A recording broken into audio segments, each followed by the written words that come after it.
the Valley Report. I'm Marie Johns. And I'm George Roberts. Public safety is the single most important mission for local police, and illegal drugs are the #1 threat to public safety in Pennsylvania. Over the past few months, there's been several large drug busts throughout our area. News 13's Sharon Gaeta spoke with local law enforcement today. She joins us now with the details. Sharon. Thanks, Marie and George.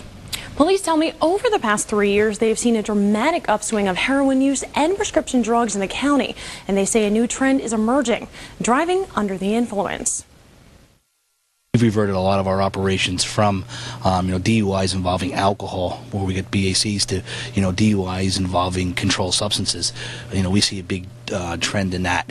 42-year-old Gregory Cadugan Jr. was charged with unlawful possession of a controlled substance and possession with the intent to deliver a controlled substance after a routine traffic stop.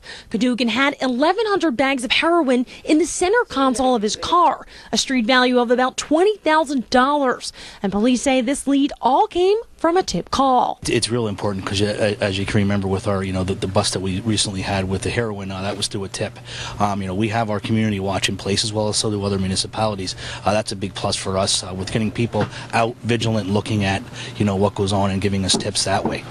Local law enforcement has teamed up with the Attorney General's Drug Task Force to identify and prosecute drug dealers who bring illegal drugs into our communities. And one thing they say people forget: the after effect on their families. We're into a lot of situations where, it affects the person that's involved, but it also affects their family, because what happens is when someone needs to steal and they need to get their, when they need to get their heroin, they don't have the money, they're stealing. And a lot of times it reverts to stealing from their families, which makes it real tough.